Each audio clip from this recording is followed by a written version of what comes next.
spaces in a positive way.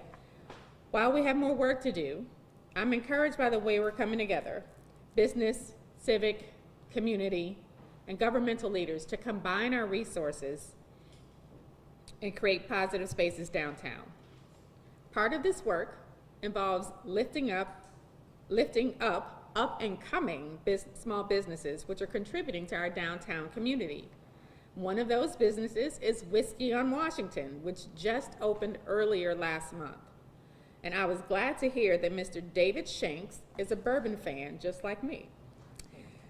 Remember, all bourbon is whiskey, but not all whiskey is bourbon. And Mr. Shanks was inspired to open this space after a trip on the Kentucky Bourbon Trail. Whiskey on Washington was conceived as a lounge where everyone from a connoisseur to a newbie could experience and enjoy this wonderful drink. Whiskey on Washington is the first Black-owned whiskey bar of its kind in the city of St. Louis and celebrated its grand opening on September 25th. The city worked with Whiskey on Washington to expedite a patio permit under a restaurant COVID program so you can enjoy outside as well, just maybe not on a rainy day like today. I know the next time I need a drink, which happens pretty often, I'll make sure to stop by here and support a new small business downtown. And with that, we hope that Whiskey on Washington will lead the way for a revitalized downtown. And I'm going to turn it over to the owner of this beautiful establishment, Mr. David Shanks.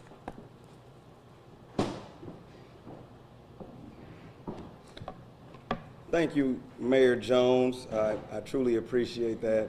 Also, a few other people I'd like to thank.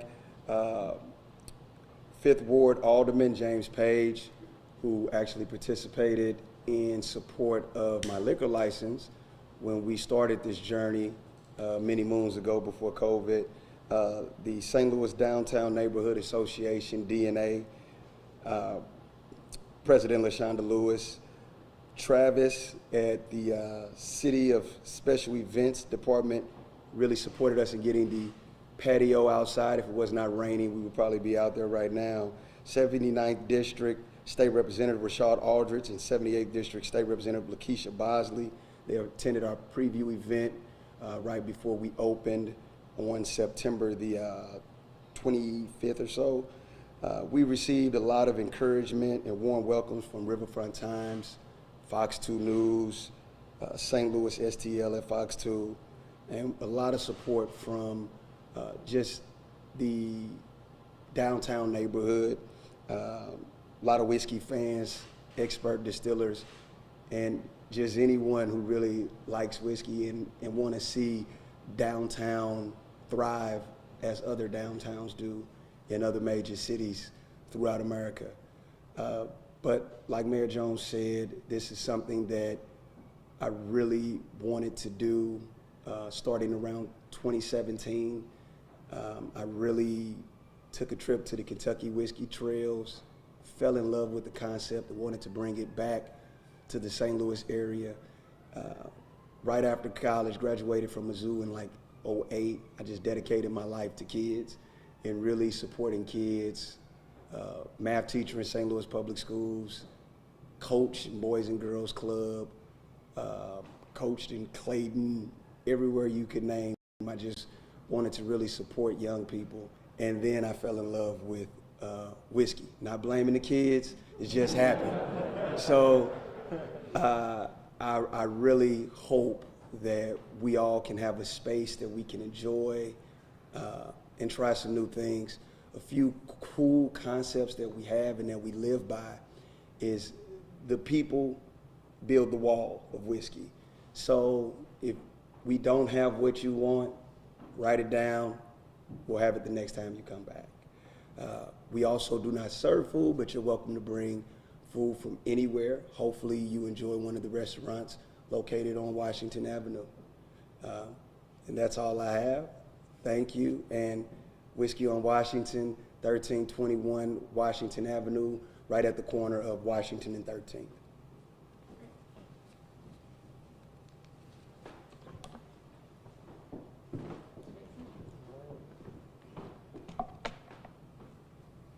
All right, Thank you and congratulations. I love being around entrepreneurs, creating new businesses in this street, from high tech to restaurants and entertainment venue, full of entrepreneurs that are bringing it to life.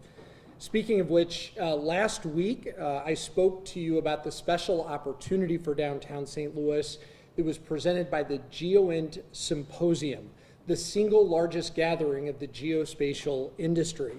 And I'm proud to say and report back that St. Louis, and particularly downtown St. Louis, shined. Over 3,300 registrants for this industry came to America Center, just down the street, coming to downtown St. Louis from all over the country and more than 24 countries. Our brand, our reputation was on the line, and we delivered. They heard from Mayor Jones personally, who spoke about the promise that the geospatial industry has to transform our city for years to come, and importantly, the way St. Louis is working differently to make sure we create opportunities for all and address those barriers as this industry starts to take foot. And I will tell you, you would be so proud of the way the mayor represented our city on the big stage in front of that global audience to bring new investment and new jobs back home to St. Louis. And if you want to see the headline coming out of the St. Louis Post-Dispatch today, this is what it was, geospatial, right at the top. They also heard about the mayor's newly announced community-led neighborhood planning process, which will ensure that discussions about the development of the neighborhoods into which the NGA is making this investment will be made by the people most affected, the residents of those neighborhoods. They also heard about how everyone from our region is pulling together to move geospatial industry forward. They occupied thousands of downtown hotel rooms from Tuesday through Friday. They filled downtown restaurants and entertainment venues like this, attended celebrations at Ballpark Village, T-Rex, the Blues Museum, and the Globe Building. They toured the construction site just north of here for the NGA headquarters, and they filled downtown streets. I was out there personally walking with many of these people. It was incredibly vibrant, it was exciting, and it was without any safety incidents. St. Louis was in the spotlight of the international global geospatial industry, and we shined. And remember, it's coming back again in 2023 and 2025. So developing downtown into a vibrant, dynamic neighborhood envisioned by the Design Downtown Plan, it's not going to happen overnight. But it will happen taking steps to address some of the challenging properties that we've talked about, in the additional law enforcement officers that we've had and the action that we've taken in bringing vibrancy and events to downtown. And with the addition of successful conferences that we're going to continue to go out and compete for, like GeoInt, to bring that global audience to downtown, it is part of the solution. And all of these elements come together, I think, to show a lot of momentum, positive momentum in downtown, where we want to be and where we're going. So on behalf of the business community in St. Louis, I want to thank David Shanks for his work here, his faith in downtown and making this investment and taking that bold step of becoming an entrepreneur, and reaffirm the commitment of the business community to working with you to make downtown all we know it can be. I would also report, I just got the final numbers in this morning, over 1,000 people came out to participate in the Lot on the Landing concert series that we've talked about this weekend, and the report coming back from the production firm, no incidents, exclamation point. So again, another safe, enjoyable event, bringing people back to downtown St. Louis to enjoy it as it was meant to be. With that, I'll turn it over to Dr. Isom. Thank you, Jason and Mayor. Good morning. I'm happy to report that downtown and downtown west saw no violent crimes this weekend. This includes no reports of robberies and no serious assaults. We are continuing to monitor our progress on violent crime downtown, but this is an encouraging sign for the future. On Friday night, Rain did open with a small group event of young persons. About 20 people, 16 to 20, occupied the building. The downtown bike officers responded and ensured that the event was closed. The owner of Rain was not present at the time, and we inform the public of the closure of Rain. Rain currently has no liquor license. The business has been posted with a nuisance abatement order, and the business has no occupancy license. No arrests were made on Friday night, no summonses were issued, and the business has since remained closed. The City Councilor's office is evaluating next steps in this case, and we will continue to keep the public informed as we move forward. Rain has a rent hearing scheduled for Thursday, this coming Thursday. Now, I'm sure many people are wondering about citywide cruising that happened on Saturday night. There were 400 to 500 drivers that gathered for cruising event called Circle STL.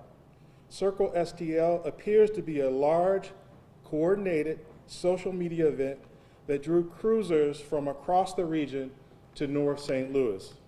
Our SWAT officers and district officers disrupted approximately 400 to 500 cruisers, performing burnouts at Grand and Natural Bridge, and from there, the large groups moved through neighborhoods throughout the city, disrupting traffic.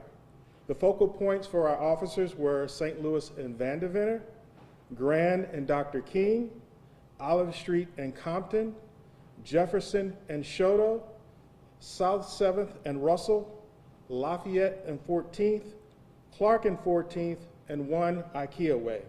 I want to be clear. The behavior that this group was engaged in was dangerous, and it greatly taxed the responding officers all night. SWAT officers and officers from different districts continued to respond throughout the night. We will continue to investigate the means by which this event came together on social media, including all different platforms, and we will be vigilant in the future to try to deal with these events as they come up in the future. Thank you. All right, we'll open up for questions now. Was that event a one-time event, or is this something that could be happening every weekend or every so often, do you know? Well, this is the first time that it happened this year, where there was a social media call for this type of activity. We're hoping that this won't be, we won't have any more incidents. We will monitor social media, but we're also asking the public. I mean, if you've got family and friends who are engaged in this type of activity, know that we have serious crimes to deal with in the city of St. Louis, people who are really in crises. And when this happens, it diverts our resources from people who are having real life crises to deal with traffic control. So we're hoping that we send a message to the public that this is not something that really helps our community, but it also hurts people who are really in need. Were there, Have you had the opportunity to reach out to the organizers on social media of the event, and were there other crime incidents that were tied to it at all? We did have some arrests that were tied to it, as you might imagine, as we went from location to location. We're still investigating sort of how this came to be, so that's an ongoing investigation. so there were arrests and summonses issued as a result of this? I think we issued about 20 or so summonses on Saturday night, and there were a couple of arrests associated with it. Can you talk more about, you talked about the showing some promise, no arrests or anything this weekend, so it appears this group of public safety is working. Can you talk about that? Yeah, we do believe it's working. We believe we have officers in the right place. More importantly than that, we have events that are going on downtown that occupy the space. And so I think, as we all have stated, when you have a vibrant downtown with a lot of people and a lot of activity, that encourages public safety. But we do have officers in place to be visible. So I think it's the combination of things that are working. Since the curfew was adopted, have you seen a diminishment of incidents in late hours? Well, over the course of the last 2 or 3 weekends, we've just seen a diminished amount of young people who are coming out and being downtown late at night. As I said, I think that's a combination of factors, not all policing. We did have some youth events downtown, and I think that was encouraging. So certainly the police presence, and I'd like to say, we haven't issued one summons for curfew to anyone. But we do want to make it clear that young people shouldn't be downtown after 12 o'clock at night. Director Isom, thanks for talking about rain. I just wanted to get some clarity on their status. So they are not supposed to be operating at all within the next month? Do they have a month to kind of clear stuff out and then that'll be it? They don't have an occupancy permit at this time, so no one can occupy the establishment. What do you make of this party day through Friday? That seems kind of, I mean, to quote Mike Schill, they have cojones, it sounds like. I mean, Well, we'll just say it's a lack of communication on their part and a lack of understanding as to what were the rules in place. And so we made that very clear to them. I think they know it now, and we will continue to move forward. Dr. Isom, this isn't the first time the city has dealt with drag racing in the city. Is there a new plan going forward to figure out how to control traffic and handle these situations going forward? Yeah, I think there are a number of different things we're working on in terms of traffic calming measures, but certainly part of it is enforcement. And so we do have an enforcement strategy looking at different locations throughout the city where officers are supposed to focus on. But with that, I think we still have to have a plea to the community in terms of this type of behavior and how it taxes our resources. And so I think that's also a message that we're trying to get out here, is that we implore the community to be more responsible and, you know, to obey the traffic laws. We will be enforcing it, we will be doing other things, but we need the public's help in this as well.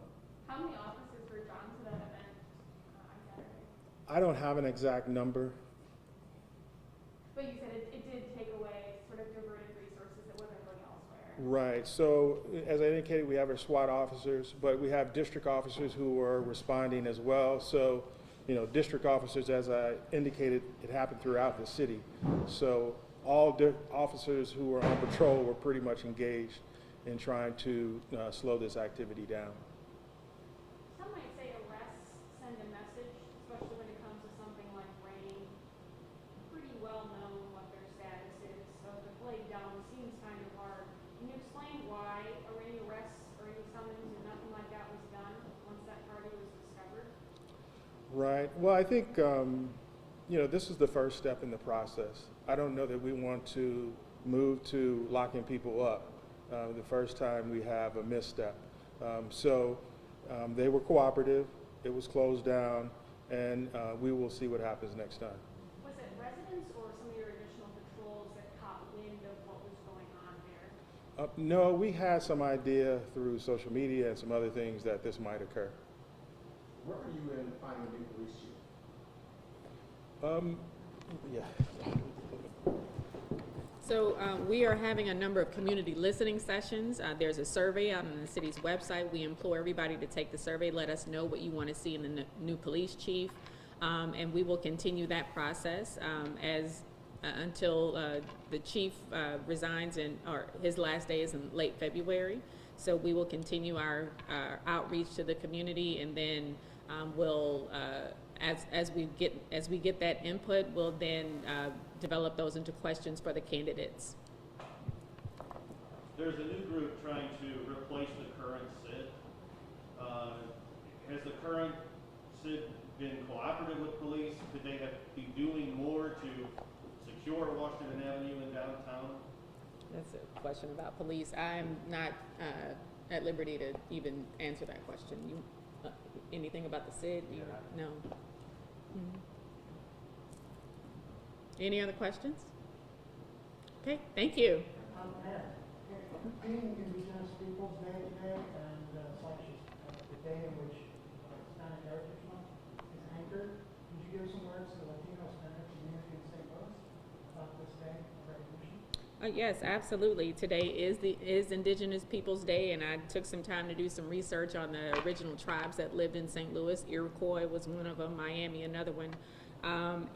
We saw that last year, or within the last couple of years, we removed the Christopher Columbus statue out of Tower Grove Park. And then on Friday, I culminated Hispanic Heritage Month by awarding Sal Valadez the well, we named the day in honor of Sal Valadez's work, not only with labor unions, but also to the community. You know, we have been,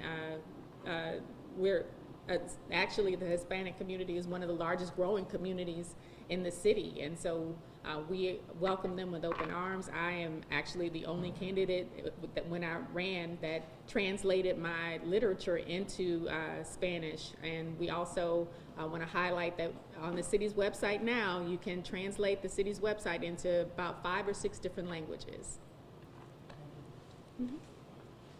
Great, thank you.